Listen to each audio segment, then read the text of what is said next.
Hello, नमस्ते और नमस्कार। आप सभी का स्वागत है मेरे इस पॉडकास्ट में। आई होप आपको ये इंटरेस्टिंग लगे और आपको ये पसंद आए। और अगर यार पसंद आ गया तो लाइक कर देना, सब्सक्राइब कर देना और शेयर कर देना। आज के हमारे गेस्ट है और डॉक्टर और maxillofacial surgeon doctor Sharan Basappa sir. Welcome to our podcast sir और थैंक यू अपने टाइम निकाल के आप यहाँ पे आए। Thank you, Ronit, for inviting me for your podcast. I'm happy that through the podcast I'll be reaching the people, so I can spread a message about what about the oral surgery and what work we do. I hope the people will like your podcast. Thank you for inviting me.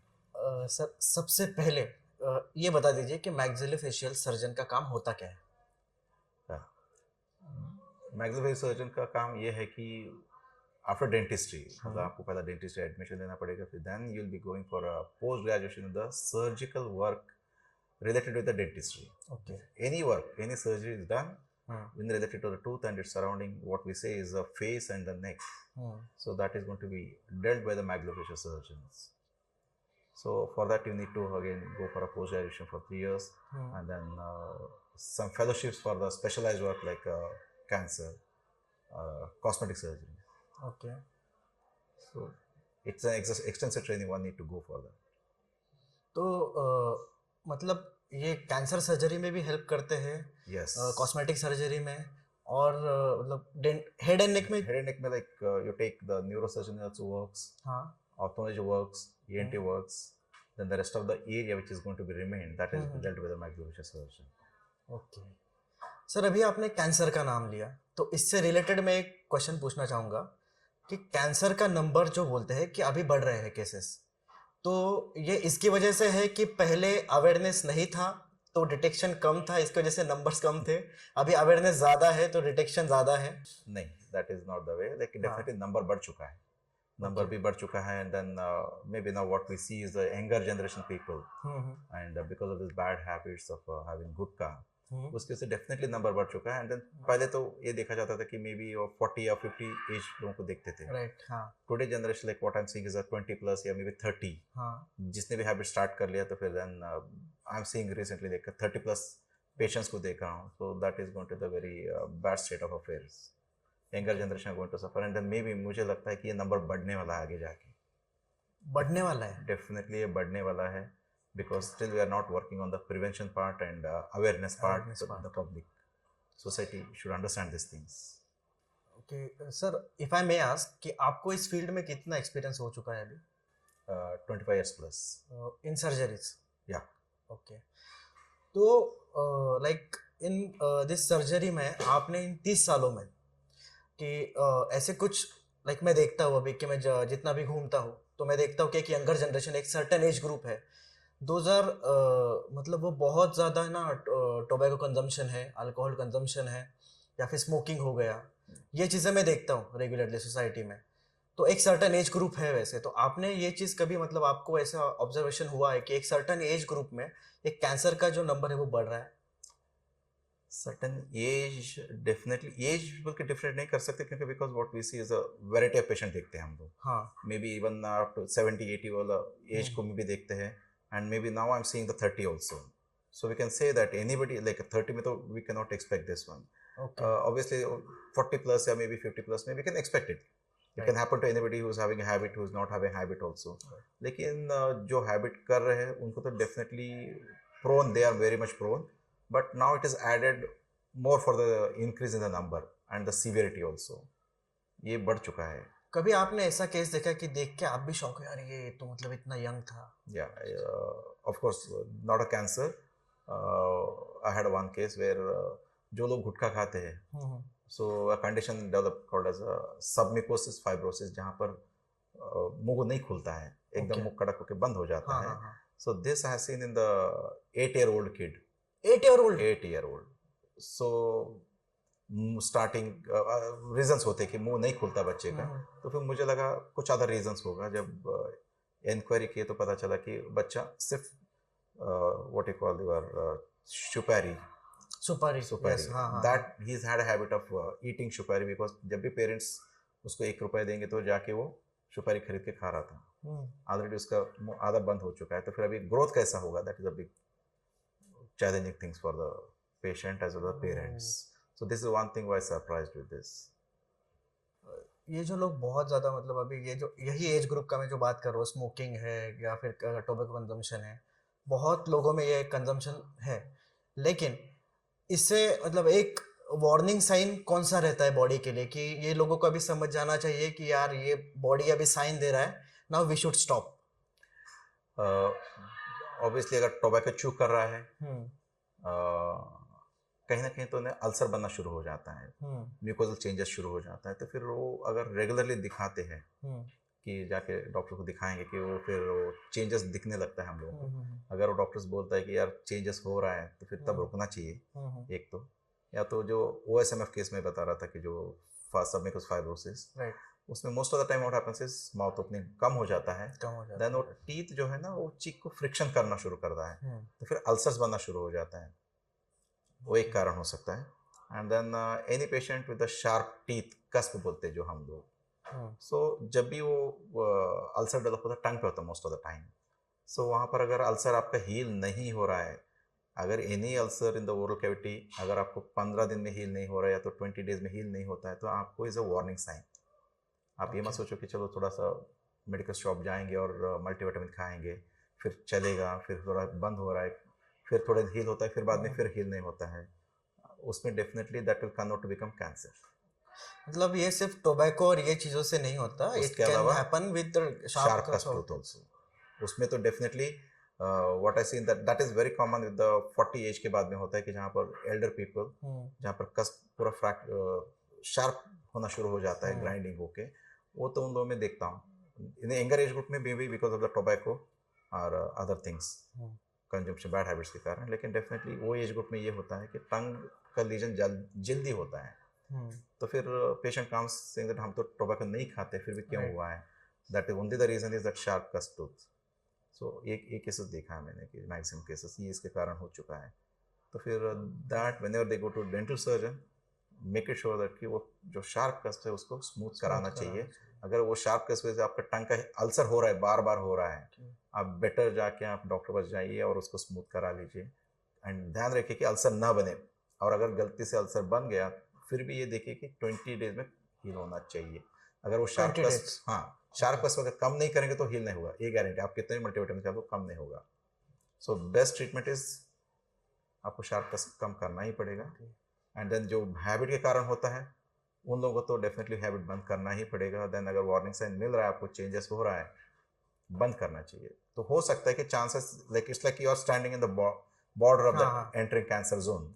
अगर आप बंद करते तो हो सकता है आपका किस्मत अच्छा होता, आप बच जाएंगे. अगर नहीं है तो फिर बढ़ते जाएंगे. बढ़ना तो गारंटी है अगर आप बंद नहीं करते हैं तो. जितना भी सर मैंने इसके बारे में पढ़ा है, इसमें आपने भी इसमें बोला कि आप कॉस्मेटिक सर्जरी में भी आपका एक पार्ट प्ले करते हैं. This is called as cosmetic surgery. What we say that अभी जो सुपरफिशियल वर्क जैसे स्किन का ट्रीटमेंट कर लेते हैं, that is called as superficial cosmetic work, where we deep cosmetic, मतलब जैसे कि किसी का जॉज आगे पीछे है, वो उसमें फंक्शन लॉस होता है कि जहाँ पर patient will not be able to chew the food properly.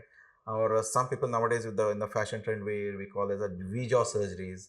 किसी को चिन्ह अच्छा प्रोमिनेंट करना है, मतलब मुझे ऐसे प्रॉपर करवाना है तो वो भी कर सकते हैं. एंड किसी को लाइक नाक ठीक करना है, या तो कान ठीक करना है, या तो चिन्ह ठीक करना है, those work will come under the what you call orthogenic surgery or cosmetic surgery. So that also can be done. That is regularly done by the maxillofacial surgeon. तो जो फेस को अगर कोई डैमेज होता है तो आप वो ऑपरेट करके ठीक करते हो, राइट? यस. तो एक्सीडेंट का अभी आप देख रहे हो ज्यादा, मतलब नंबर्स बढ़ गए कुछ ऐसे? या that's true. Number definitely like as अच्छे रोड्स बन चुके हैं, then vehicle number is increased and the younger generation more aggressive riding या ड्राइविंग, नंबर तो बढ़ चुका है. डेफिनेटली नंबर बढ़ चुका है. Accident cases number is increased. Data is there open to anybody can see those datas कि number बढ़ चुका है. बट एक अगर रोड ट्रैफिक नॉर्म्स लेके चलते हैं तो फिर ये नंबर कम हो सकते हैं. लेकिन अब एक्सीडेंट होके आने के बाद में then obviously then you have a lot of other problems like face का भी बोन्स टूट सकता है, पैर टूट सकता है, हाथ ये चलो पैर और हाथ हो तो ठीक है, अगर if it directly goes for the brain injury then you are nowhere. Right sir, have you seen, मतलब ऐसे रिसेंटली कोई पेशेंट देखा है कि देख के आप खुद शॉक हो कि यार ये क्या हो गया, मैंने क्या देख लिया? That is now. Earlier, like 10 years back maybe, I have seen accident cases where what we say is little cold trauma बोलते हैं हम लोग, जहाँ पर ठीक है एक्सीडेंट हुआ है, हड्डी टूटा हुआ है, पेशेंट आ रहा है, चलते फिरते आ रहा है, ट्रीटमेंट कर लेता था. Now we see multiple fractures of the same bone and patient difficult to repair for us also. जो नॉर्मल बोन का फ्रैक्चर्स देखते थे कि now it is multiple piece, मतलब the amount of the impact जो स्पीड से, जिस speed से उसने हिट किया होगा शायद वो ज़्यादा होगा. So may be some patients lose the eye sight also, some patient lose the face का इतना स्ट्रक्चर बिगड़ जाता है कि बर्न कॉन्ट्रैक्ट जैसा हो जाता है. It is definitely worrisome for the doctors. ये नंबर सीवियरिटी बढ़ चुका है, जो ट्रॉमा का इम्पैक्ट भी है वो भी बढ़ चुका है. सो people has to think, but now the younger generation has to see that कि ये सारी चीज़ों का अवेयरनेस बढ़ना ज़रूरी है. maybe through this podcast the people should understand कि यार ये चीज़ें हो सकता है. अगर आप डिफॉर्म्ड फेस लेके आप सोसाइटी में कैसा काम करोगे, कैसा फेस करोगे सोसाइटी में, ये सारी चीज़ें यंगर जनरेशन को सोचना है. क्योंकि वंस इट इज़ आपका चेहरे का आइडेंटिटी बिगड़ जाता है तो फिर आपको permanent deformity throughout your life. And some repairs are which are कुछ भी कर लो, रिपेयर टू द नॉर्मल नहीं कर सकते. आई सेट गया तो फिर गया.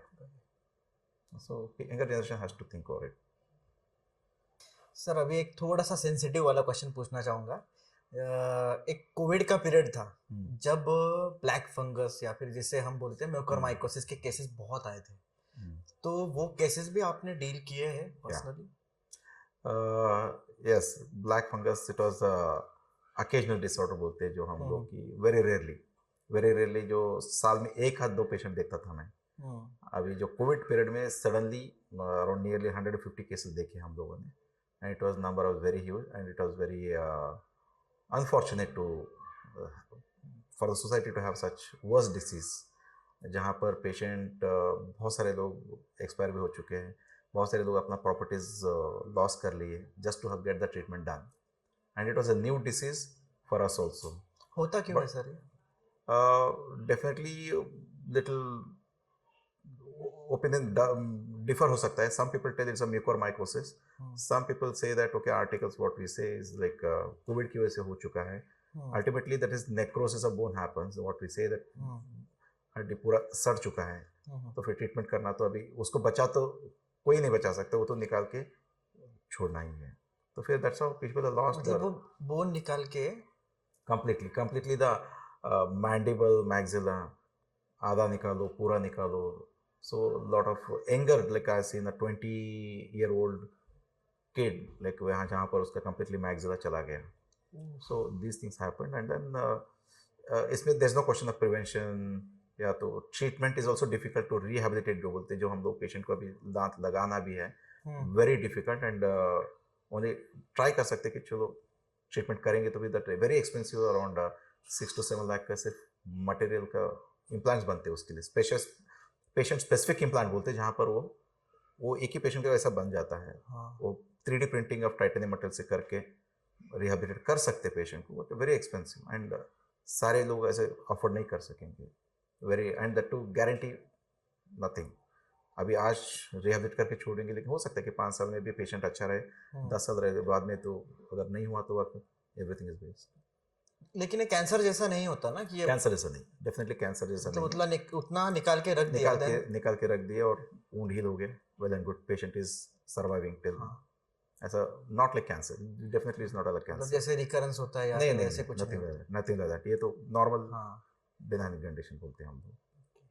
सर इससे हटके मैं और एक आपको क्वेश्चन पूछना चाहूँगा कि एक अपने जनरल सोसाइटी में ये लोग बोलते हैं कि डेंटिस्ट का खर्चा बहुत होता है अगर उनके पास जाते हैं तो. सो इसके पीछे आपको क्या लगता है कि ये रीज़न क्यों होता है ऐसे लोगों के दिमाग में? Definitely dental treatment is a costless treatment, no doubt about it, and then very difficult to have a lesser charges में treatment होना, क्योंकि जो मटेरियल जो इंपोर्ट होते हैं सारे, जो सेटअप लगने के लिए लगता है. एक normal MBBS graduate can open a clinic with a minimum investment, minimum. Right. Whereas the same not with the dentist, where he has to spend minimum 10 lakh to just open a setup. Just 10 lakh. Forget what is the efforts of 5 years or 8 years of the what efforts he has put in the making himself skillful to treat the people. Right. So obviously then nobody can think of doing a charity job in dentistry. Treatment cost तो definitely escalate हो चुका है then over 20 years back what we have seen, but अभी तो multiple होकर ज़्यादा हो चुका है. लेकिन patient can avoid this excessive charges and all अगर वो अपने ओरल हाइजीन के ऊपर अगर ज़्यादा ध्यान रखते हैं. हाँ, ये वाला मेन पॉइंट है. ये होता ये ज़रूरी है क्योंकि बिकॉज अगर पेशेंट को अगर अपना ओरल कैविटी हाइजीन के what we say is hygiene cleanliness maintain करना है, देन रेगुलर चेकअप कराना है. अगर डाउट रहा तो फिर आप चार्जेस इतना पे करने की जरूरत नहीं पड़ेगा. अगर सिंपल आप अगर स्टार्टिंग में प्रॉब्लम है, आप go to dentist and then have a filling done. अगर आप उसको इग्नोर करते हैं तो फिर that filling will convert to become root canal treatment and the things doesn't stop here. Then root canal हो गया, उसके बाद में उसके ऊपर क्राउन लगाना पड़ेगा. देन अगर उसमें एंटी टीथ व्हाट वी से सामने का दांत है तो फिर आपको उसको एस्थेटिक चाहिए, जो नेचुरल टूथ चाहिए, तो फिर अभी और कॉस्ट बढ़ जाता है. मैंने देखा है सर, ये बहुत सारे मतलब जो लोग हैं ना जिनको ऐसा पेन होता है then they continue with the pain killers, और वो पेन बढ़ते जाता है. सो जितना वो लेट करेंगे उतना वो एक्सपेंस बढ़ना शुरू हो जाता है बाद में. So best job is the prevention is the better than the treatment. सो आप अगर आप अपने पर ध्यान रखते हो स्टार्टिंग में ही, अगर आप इतने में वर्कअप हो सकते हैं तो आप वही want to end up with paying more money. So आपको ये ध्यान रखना है कि अगर कौन सा भी छोटा प्रॉब्लम होता था go and get it done immediately. Treatment कर लिए तो फिर ये प्रॉब्लम नहीं आता ना. जहाँ पर आप 1000 रुपये 1000 रुपीज में आपका ट्रीटमेंट हो सकता था, now you end up with 10,000 maybe 20,000. So it's better like you have to think आज नहीं तो कल whatever you are spending for your own health. You are not spending for waste things. Today if you spend only 1000 it's okay, but if you don't spend today, but if you need, then you may end up with spending more money. So better have a prevention treatment rather than the curing वाला aspect में. Right. Sir एक general ऐसे question पूछना चाहूँगा अभी कि ऐसे बोलते हैं कि हमारे यहाँ पे सोसाइटी में ऐसे है कि मॉर्निंग में जैसे ही उठ के आपको ब्रश करना ही करना है, अगर नहीं किया तो वो पाप समझते हैं. जैसे कि बहुत सारे लोग हैं जैसे मैं फॉलो करता हूँ कि मैं रात को अगर मैं ब्रश करता हूँ then I do the brush after the lunch. तो ये ओरल हाइजीन के लिए सही है या नहीं है? This is a common thinking और सम ऑफ कोर्स जो रूरल एरिया पीपल है once they brush in the morning, even the urban area maybe once they brush in the morning, little bit sophisticated people they brush in the night also, जैसे कि वो सुबह में नहा लेंगे रात में भी नहाएंगे. सो थोड़ा सा अपना हाइजीन मेंटेन के लिए करते हैं. whatever that is, that fact is that अगर आप भले मॉर्निंग ब्रश ना किया तो भी चलेगा, लेकिन रात में ब्रश करना जरूरी है. बिकॉज रात में जैसे after having a food lodgement is going to be there within the area, confines बोलते हैं हम लोग. एंड आप सोने के बाद में आपका secretion of the oral cavity cleansing action होता है, वो भी कम होता है, तो फिर आपको प्रॉब्लम करेगा वो. अगर आप रात में ब्रश करके सोते तो आपको मॉर्निंग उठने के बाद में just a little bit brushing that's more than enough. Even if you gargle properly with that normal water, not even the mouth wash. It's a psychological हो चुका है कि हमको सुबह उठने के बाद ब्रश करना है ताकि फील गुड फैक्टर के लिए, not for that. Basically you need to clean your teeth, right. So that is more important than psychological fact. So अगर रात में ब्रश करना बहुत जरूरी है. बच्चों को आजकल ये बोलते हैं चॉकलेट मत दो, ये मत करो. No, that is not the fact. You give them everything, make it sure that रात में ब्रश कराना जरूरी है. Even if you brush in the night, morning it's only up to you. You want to, if you don't brush also doesn't matter because your natural cleansing mechanism start हो जाता है. Right. That way. Sir पहले के ज़माने में ऐसा था कि लोग वो नीम का ट्विग लेके ऐसे चबा के ना मॉर्निंग में ब्रश करते थे. हाँ, अभी उसके बाद में फिर पाउडर्स आए, फिर टूथपेस्ट आए, फिर वो माउथ वॉशेस आए. तो आपको क्या लगता है कि ब्रश करने के लिए ये सब चीज़ों का होना ज़रूरी है या फिर पहले ही अच्छा था? Whatever you use, whether आप दातुन भी यूज़ कर रहे हो या टूथपेस्ट यूज़ कर रहे हो या पाउडर यूज़ कर रहे हो, whatever, doesn't matter. Ultimately what is required is a better cleaning. Now what we see in the TV ads and all कि ये toothpaste best, ये toothpaste best, nothing like that. Only simple is how technique is there only if dentist हाँ। आपको बताएगी क्या technique से आपको brushing करना है और कितना देर करना है। ये नहीं कि बैठ के घिसते रहो कि 10 minute. And I see the right hand people उनका सारे दांत लेफ्ट साइड के खराब हो जाते हैं बिकॉज वो फोर्स लगा के करते रहते हैं। Most of the time I see that one and then that is a norm what we see in the clinic. And then आपको पेस्ट और brushes doesn't matter at all. Only thing is your technique matters, and only the hardly we say that 3 minutes brushing is more enough, and preferably night में तो of course है, morning also you can brush so that psychological fact implies के लिए कि चलो भाई feel good factor के लिए, otherwise रात में compulsory make sure that कि रात में brush करो। इसमें भी सर ब्रश में भी टाइप आ चुके हैं, एक तो है स्मार्ट टूथब्रश और एक है नॉर्मल टूथब्रश। अभी बहुत सारे ऐसे तो बैम्बू वाले भी आ गए हैं। इसमें टाइप्स आ गए हैं इन शॉर्ट मेरा कहने का। तो स्मार्ट टूथब्रश बेटर है या नॉर्मल टूथब्रश बेटर? आप बताइए, आप एक्सपीरियंस। ब्रशेस स्मार्ट होने से अच्छा है कि इंसान स्मार्ट होना जरूरी है। राइट। हाँ, आप how best you understand your teeth and then कहाँ क्लीन नहीं होता है ये फील करना जरूरी है। Most of the people lower teeth हम जो बोलते हैं अंदर साइड में क्लीन नहीं होता है, most of the time just बाहर से क्लीन ज्यादा होता है।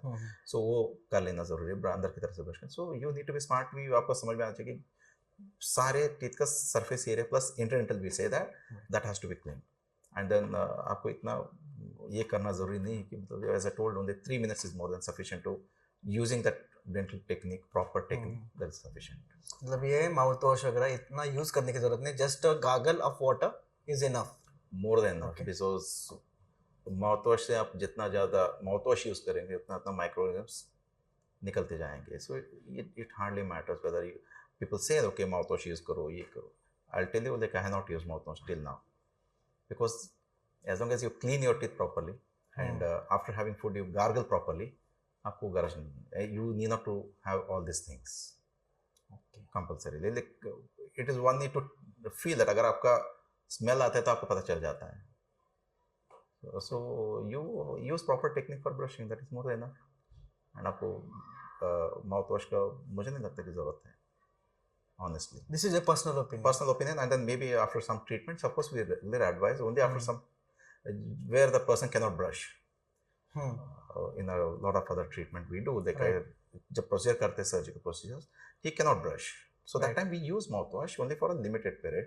After that again once the patient healing सब होता है तो then we'll advise the normal brushing. Sir बहुत बार बहुत लोगों को सेंसिटिविटी का इशू रहता है ना, मीठा खाने के बाद या फिर कुछ खट्टा खा लिया या फिर ठंडा, तो ऐसे केस में मतलब वो अपने आप चला जाएगा या फिर हमें कुछ करना पड़ेगा? Definitely there is 2-3 things are to be like आपको अवेयर रहना है कि अगर आप यंगर एज में लाइक सॉफ्ट ड्रिंक ज़्यादा पी लेते हो एंड देन खट्टा ज़्यादा खा लेते हो तो फिर एक एनामल कोटिंग रहता है टीथ के ऊपर। जैसे वो निकल जाता है तो फिर सबको सेंसिटिव होना ही है। दैट इज वो निकल गया, प्रोटेक्टिव लेयर निकल गया तो आपको होना है। हाँ, अगर वो नहीं निकलना है तो आपको थोड़ा सा जैसे मेडिकेटेड टूथपेस्ट एडवाइस कर देते हैं हम लोग, तो फिर वो कवर हो जाता है। लेकिन ट्रीटमेंट का भी गरज पड़ सकता है, ट्रीटमेंट का भी नेसेसिटी हो सकता है कि हम लोग we coat the area with materials जहाँ पर आपको सेंसिटिव बंद हो जाए। Not only that, only what we say is occlusal surface, not only that की उसके अलावा सर्वाइकल एरियाज में भी रहता है तो फिर सेंसिटिव बहुत सीवियर रहता है। That time we had to cover the fillings of those areas, cover the dentine completely with the material ताकि आपको सेंसिटिव नहीं रहे। And some people definitely have prone की some disorders of the teeth are there, वहाँ को where there what we do is like we go ahead with the root canal treatment and all, then they cover the whole tooth with the crown. Depend on the severity. Depend upon the situation, one has to take a call. So it's only up to the dental surgeons how they treat this condition. Sensitive हो गया like मतलब अगर थोड़ा बहुत sensitivity का issue रहा then you can cover it with वो regular medicated toothpaste से हो जाता है, टूथपेस्ट से medicated toothpaste से हो जाता है। अगर आप वैसे भी छोड़ देंगे तो over a period of 2-3 months वो ब्लॉक हो जाता है ट्यूब्स अपने आप। हाँ, लेकिन आप विदाउट हैविंग फूड तो वो तो ये नहीं कर सकते। कहीं ना कहीं तो आप खाना खाते तो थोड़ा खट्टापन तो आ ही जाता है। बट इन नॉर्मल अपने डे टू डे लाइफ में एनामल कोटिंग जो आपने अभी मेंशन किया, आपको क्या लगता है कि जो हैम्पर करता है, जो खाने में अपने आता है, जैसे कि कोई सॉफ्ट ड्रिंक हो गया या फिर ऐसे you can avoid soft drinks and खट्टापन खाने का वो थोड़ा सा चीज़ें छोड़ सकते हैं जो एनामल को निकल सकता है। कोटिंग नहीं निकलना चाहिए basically. Some people have a bad habit of, not bad habit, is grinding of the teeth रहता है स्ट्रेस में, ग्राइंडिंग ऑफ द टीथ करने के कारण जो ऊपर का कोटिंग भी निकल सकता है। वो ऐसे भी पेशेंट्स है कि जहाँ पर उनका ग्राइंडिंग ऑफ द टीथ के कारण, स्ट्रेस के कारण ग्राइंडिंग होता है, कोटिंग निकल गया, देन सेंसिटिव शुरू हो जाता है। राइट। तो फिर वो that we work on that one area की हैबिट ब्रेकिंग अप्लायंस देखिए तो वो हैबिट बंद करने की कोशिश करते हैं हम लोग। So but sensitivity is very common, and then routine treatment. If they go to any dental surgeon, they'll treat these conditions. Foreign countries में ऐसे होता है कि ना बच्चों को एक लाइक एक सर्टेन एज से उनका एक अपॉइंटमेंट रहता है डेंटिस्ट का, वो रेगुलरली जाते हैं, चेकअप करवाते हैं, सब कुछ उनका एकदम स्पेसिफिकली Systematic. हाँ सिस्टमेटिक चलता है। Every year checkup. हाँ, हमारे यहाँ पे ये साइकोलॉजी है ही नहीं। हाँ, Why? ये साइकोलॉजी है ही नहीं क्यों, because people are not aware. पहली बात तो नॉर्मल रेगुलर चेकअप जाना उनके पीपल को अवेयरनेस ही नहीं है। हाँ टुडेज डेट नॉट नेसेसरी कि आपको तकलीफ है तभी डॉक्टर के पास जाना है। हाँ एग्जैक्टली। जैसे टेंडेंसी इज देयर, आपको हाँ। अगर कुछ प्रॉब्लम है तभी आप जाएंगे डॉक्टर के पास। ये नहीं सोच के जाएंगे कि चलो भाई तकलीफ हो सकता है फ्यूचर में तो फिर अभी से दिखाएंगे, वो वाला टेंडेंसी अभी अवेयरनेस क्रिएट नहीं हुआ है। आइडियली धीरे धीरे ये ट्रेंड चेंज होना चाहिए कि जहाँ पर अगर हर एक पेरेंट्स को अगर समझ में आता कि हाँ चलो बच्चों को ये अभी से चेकअप कराएंगे, इनको डेंटल ट्रीटमेंट देंगे, not only dental like any other thing, कि अगर आपको इसको एवरी ईयर या तो एवरी 1 से 2 ईयर आपको डॉक्टर को दिखाते जाओ। जब बच्चा बोलता है कि हाँ दांत में दर्द है तो पूरा दिखा दो ताकि ये सेटअप चलता रहेगा। आप stick to one dentist and then keep on getting treatment and so patient का रिकॉर्ड बनते जाता है। Right. And then still patient can any patient can come to now, not only that आपको प्राइवेट में ही जाना है, lot of 100 institutes are there where आपको कॉलेज में जाना है, आपको आपका एक बेसलाइन ट्रीटमेंट हाँ वहाँ पे तो हो मतलब इतना सकता है। कॉस्टली भी कॉस्टली एक भी नहीं फैक्टर होता है कॉस्टली भी नॉर्मली नहीं रहेगा कि ना कॉस्टली रहेगा या तो ऐसा नहीं है, ऐसे वो भी नहीं। Anybody can afford, any patient can afford dental treatment if they go to any institutions where उनका एक बेसलाइन से ट्रीटमेंट स्टार्ट रहेगा और बेसलाइन का पता रहेगा। आगे जाके 2 साल के बाद में या तो 3 साल के बाद में जब भी जाएंगे तो फिर यहाँ पर एक रिकॉर्ड रहेगा। वो हो सकता है possible provided the patients are willing to go and then get the treatment done और गेट द चेकअप डन। भले आपका कुछ प्रॉब्लम नहीं होगा लेकिन चेकअप तो करवाना जरूरी है। नॉर्मली कितने टाइम में चेकअप करवा सकते हैं? ऑन एवरेज अगर आप अच्छा से ब्रश कर रहे हो, ये कर रहे हो, एक बार चेकअप तो करवा लो, देन आपको ये प्रॉब्लम है, अगर एक छोटा सा केरीज है आपको तुरंत फीलिंग हो जाएगा। बट एक ड्यूरेशन लाइक 1 मंथ 2 मंथ 3 नहीं, मंथ्स नॉट एवरी ईयर आप एक बार चेकअप चले जाओ, every year every year that is more than sufficient in normal in scenario. Normal से एक साल में एक चले जाओ, हाँ। Then maybe after 40 then better you get the checkup done compulsorily. चलो आप up to age of 30 no problem, एक बार चेकअप कर लो, फिर वो अपने आप ओवरेज मेंटेन कर लेंगे। आजकल जनरेशन तो चेंज हो चुका है तो फिर माउथ वॉश भी यूज़ करते विदाउट एनी एडवाइस, तो फिर वो तो चलता रहेगा।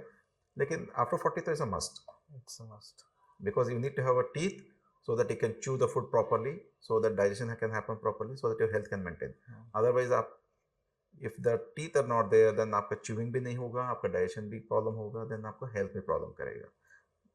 So you need to have a regular checkup every year, जरूरी है। यूजुअली ये दांत को क्लिप्स वगैरह लगाते हैं ना, वो जो ऑर्थोडोंटिक ट्रीटमेंट अलाइन करने के लिए, तो ये कौन से एज नॉर्मली दिखाना चाहिए डॉक्टर को? जब बच्चे का जो मिक्स डेंटेशन बोलते हैं, जहाँ पर जो दूध के दांत गिरते हैं, हाँ। उसके बाद परमानेंट दांत आते हैं, तो फिर एक स्टेज होता है 8-9 साल में, वो टाइम में दिखाना अच्छा रहेगा पेरेंट्स के लिए भी। बच्चों को कैसा है 8 से 9 साल में दिखाना चाहिए आइडियली। अगर सारे दांत एक नॉर्मल स्टेज में आ जाते हैं, देन अगर नहीं आ रहे तो then that time person called as a pedodontist, जो बच्चों का ही डॉक्टर रहता है, कि वो उसको प्रॉपर्ली अलाइनमेंट लाने के लिए कोशिश करेगा। That is called preventive orthodontics जो बोलते हैं हम लोग। अगर वो नहीं होता है then he will definitely help. अगर वो हो गया, अगर आप वो स्टेज में नहीं जाते हो, अगर आप 15 साल में जाते हो तो फिर ऑलरेडी सब परमानेंट टूथ आ चुके हैं, तो फिर अभी अप टू 22-23 तक भी आप जाते हो तो सारे परमानेंट टूथ एरप्ट होते हैं। जैसे नॉर्मली अगर वहाँ पर इरेगुलर आ गए तो आपको क्लिप का ट्रीटमेंट लेना पड़ेगा। सो जितना जल्दी आप क्लिप का ट्रीटमेंट लेंगे उतना जल्दी से ट्रीटमेंट अच्छा से हो सकता है। ऐसा नहीं कि मतलब अगर ये एज में ही लेना है उसके बाद में नहीं हो सकता, ऐसा नहीं है। अगर लेट बाद में भी लगा सकते, बाद में भी लगा सकते हैं। ओनली थिंग इज ट्रीटमेंट थोड़ा स्लो चलता रहेगा, स्लो कंपेरेटिवली। अगर ये जो यंगर एज में अगर हो सकता है कि 1 साल में ट्रीटमेंट खत्म हो जाए, 1 साल हो सकता है या तो 1.5 साल, depend upon situation. Old age में थोड़ा सा ज़्यादा टाइम लगेगा otherwise, but definitely treatment can be done at the what we say is adult orthodontics बोलते हैं हम लोग, that is called as adult orthodontics, जहाँ पर ट्रीटमेंट डेफिनेटली होता है, ऐसे कि नहीं होता है ऐसा नहीं है। Sir what is your definition of good oral hygiene? Good oral hygiene, जहाँ पर आप अगर ब्रश करते हैं तो आपके मुंह में खून नहीं आना चाहिए, एंड बैड ब्रेथ नहीं आना चाहिए. हेलिटोसिस वी से प्रोफेशनल वर्ड में. हेलिटोसिस क्या मींस क्या क्या हेलिटोसिस बोलते हैं हम लोग, जहाँ पर जो बदबू आता मुंह में, वो नहीं आना चाहिए बेसिकली. उसका वो नाम क्या बोला? Halitosis. Halitosis. Halitosis we okay say in okay. The professional way. Think is आपको ब्रश करते हो तो अच्छे से ब्रश करने के बाद में आपको फुल लॉन्जमेंट नहीं होना चाहिए, ताकि वो हेलिटोसिस नहीं आना चाहिए. Bad breath what we say. And then आपको खून आता है, इसका मतलब कि आपको gums are inflamed, that is not a good sign. And then smell नहीं आना चाहिए. एंड अपार्ट फ्रॉम दैट, अगर दांत भी इरेगुलर रहता है तो फिर आप ब्रश नहीं कर सकते प्रॉपरली. राइट. सो इसलिए एक नॉर्मल अलाइनमेंट तो चाहिए. ब्रश जो करवाना है वो टीथ पे करवाना है, गम्स पे करवाना है? That's what technique I told कि आपको डेंटल सर्जन के पास जाना है, वो टेक्निक बताएगा आपको हाँ. कि ये कैसा करना है. ओके. आपको compulsory the technique is more important than your brush and toothpaste, what I was telling earlier. So आपको वो टेक्निक सीखना है. Okay. Technique is more important. And then dental surgeon definitely अच्छा बताएगा कि ये ऐसा होता है. बाहर के कल्चर में ना बहुत सारे लोग वो फ्लॉस भी यूज करते हैं. यस, वो बाहर ज्यादा है, अपने यहाँ पे भी करते हैं, बट उसका जरूरत है. Yes, it is good, but thing is आप रेगुलरली फ्लॉस कर सकते हो, but regularly people little bit tedious, क्योंकि कहीं काम पे जाते हैं, किसी पे घर पे जाते हैं, तो फिर ये थोड़ा डिफिकल्ट होता है. At least you can think of doing it once in a week, flossing कर ले तो अच्छा है. अगर वो भी नहीं होता तो एटलीस्ट आप एक इंटरडेंटल जो क्लीनिंग रहता है, इंटरडेंटल ब्रश आते हैं आजकल, अगर वो भी रख के अगर आप साफ कर ले तो भी काफ़ी होता है. That is more than sufficient for maintaining the good oral hygiene. Sir आपने सब क्वेश्चन के बहुत अच्छी तरह से जवाब दिए. Thank आपने you. बहुत सारा इन्फॉर्मेशन दिया और आई होप लोगों को ये पसंद आएगा और लोग ये बाकी लोगों को भी बताएंगे कि ये ऐसे होता है. Yes. तो थैंक यू, आप आए, so. आपने टाइम निकाल के आप यहाँ पे आए. आपने बहुत ही अच्छे से समझाया. लेकिन अगर आपको कुछ कहना हो, कोई मैसेज देना हो, देन आप हमारे ऑडियंस के लिए इस कैमरा में देख के बता सकते हो अगर आपका कुछ मैसेज हो. Just take care of your oral hygiene, which is very important, because what we say, good oral hygiene is the gateway for good health. And then don't be under misunderstanding कि भाई doctor पास जाएंगे तो फिर खर्चा होगा, but खर्चा अपने health के लिए कर रहे हो, not for any other things. But make it sure that कि यू टेक अर्ली ट्रीटमेंट, ताकि आपका जो एक्सपेंसेस ना बढ़े. Otherwise, you'll end up with a lot of expenses with the dental treatment. Dental treatment is a very costly treatment. So, prevention is better than the cure. Thank you. आप यहाँ तक आ गए हो, दैट मीन्स ये video कहीं ना कहीं आपको इंटरेस्टिंग लगा है. अगर इंटरेस्टिंग लगा है तो लाइक कर देना, सब्सक्राइब कर देना और शेयर कर देना. This is really important to us. और अगर आपके पास कोई सजेशन है, कोई फीडबैक है, तो give it in the comment box. We will work on that. जल्द ही हमारा नेक्स्ट वीडियो आएगा. तब तक के लिए आप लाइक करते रहना, शेयर करते रहना, सब्सक्राइब करते रहना और हाँ, खुश रहना.